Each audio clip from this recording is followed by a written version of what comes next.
You need to stop what you're doing immediately and imagine with me. We are going to imagine you. When I imagine you, I imagine binging TV series, sitting with this extra butter, microwave popcorn crap, eating ice cream, flying through episode after episode. Netflix asks, are you still there? Are you still there? Imagine these shows, these things that you're consuming, night after night, episode after episode. They're serving you the same crap. But because they keep serving the same stories played out and over again, your mind already auto completes the story. You already know it's the same 15 stories that you've consumed throughout your lifetime. But why do they keep changing it to make it more exciting? What are they doing to change it to keep it more exciting? Trauma. If you've watched any of the newest series, you would have seen that shows like Euphoria, 13 Reasons Why, serve up a fat plate of trauma in every episode. Whether it's a character going through a breakdown, drug addiction, withdrawals, death, complex topics. And they won't warn you. They'll use strict imagery to deliver their point, to deliver that trauma to you. As you sit consuming in deep comfort, feet laid up, blanket, maybe even a hot water bottle, as you're watching this and living through a traumatic experience that is not your own, that is on a TV show, serving someone else's purpose. Yeah, I mean, if you look at it, there's so many ways in which this is so messed up. And I can't illustrate it to you in any other way. I mean, just think about it. Like, you're consuming trauma. One quick way to get to depression. I know there's like an Andrew Tate who will say depression isn't real, but it's real if you make it. It's quite real if you sit and you consume these things and your mind can't tell the difference. When you watch a horror movie, you're not in danger, but people still have nightmares. All of these things live on in your mind, and you consuming it is just filling it up. I mean, this is not even what we were talking about, comfort zone and how it's killing you, but this is just general day-to-day TV is killing you. Nah, man, it's just messed up. It's just messed up. If you look at 13 Reasons Why, you look at Euphoria, there's so many things I didn't want to see. And it just, there was one day, it was my 20th birthday, I rushed home post-uni to watch an episode of Euphoria because that's what I was binging at the time. And new episode came out, so I had to watch it. That was just, I've got a very addictive personality, so naturally I was like ready to watch the next episode. So I'm watching this thing and it's so deeply like depressing, the topics that are going through. And I just sat there and I was like, on my birthday I'm sitting and doing this. Like, what is the point? Fortunately, I had good friends around me message me like, I hope you went for a run today. So immediately I went out and I did a whole barefoot run for like 5Ks or whatever, and it felt amazing.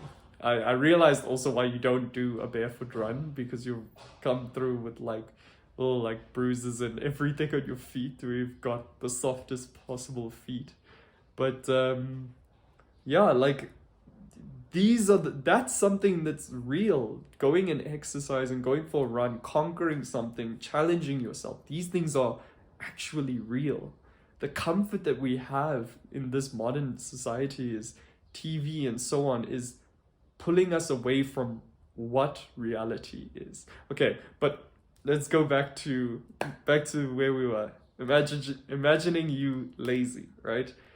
Imagine now you're binging this thing, you're skipping gym, art project sitting in the corner of the room.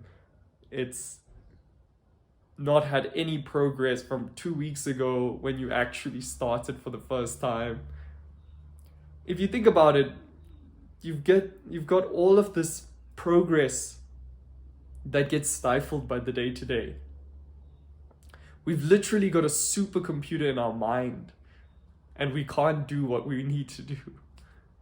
We look at like shows like Lucy or like Limitless, where they talk about using 100% of your brain or whatever. But if we had 100% of our brain power, would we still use it to scroll through feeds, WhatsApp some hun that doesn't want to WhatsApp you back? Like, all of these things are things that we go through on a day-to-day basis. And we have a supercomputer in our mind. We can do literally anything, but we don't believe we can. So yeah, just think about that. Imagine skipping gym, all of these things.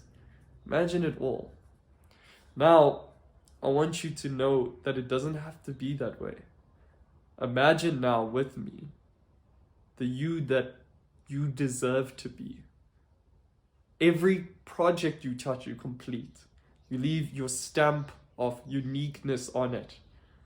When someone looks at it, they're like, that's Mohen. If someone reads that piece of work, they're like, that's Jeff, or whoever it may be. That's Kaylee, that's, Brandon. These are the things that are important, is leaving your personal stamp whenever you take on a task. Not rushing through it just to get to a deadline. Not rushing through it just to complete a whole course. All of this, real life is really just finding that creative energy and putting it out there, using it for the good. And that could be you. That could be you getting everything you want. Imagine getting everything you want. Imagine completing the work. Imagine feeling proud about completing the work. It's hard work, but it's something that you will carry with you. That pride will carry with you. It will lead to better opportunities, more money, better partner, better better all around people around you. Your network will be amazing. People will want to work with you. You won't feel anxious. All of these problems are created because you aren't proud of yourself, because you aren't doing the things that you should be doing. And it's hard. It's unfair, because these things that pull you away from that pride are normalized. People will tell you, it's just a series. Yes, it's a series that's throwing trauma at you, but no one wants to speak about that. No one wants to speak about how you're using your time, because everyone believes you gotta have a right amount of relaxation, but no one actually works. No one actually achieves their true potential. So be different. Step out of your comfort zone. Stop watching like girls on Instagram and like, I don't even know. Like, don't give your energy to these stupid mundane tasks that serve you nothing. Actually step up and try and achieve your greatness. And you can. I know you can. I know you can, because at the very least you can do one step better than you currently are. It doesn't take much. It doesn't take money. It doesn't cost a cent. It just costs your time and your mental focus to look at it and say, I'm going to do it perfectly, and not give up and not stop. Thank you. Don't underestimate your influence also.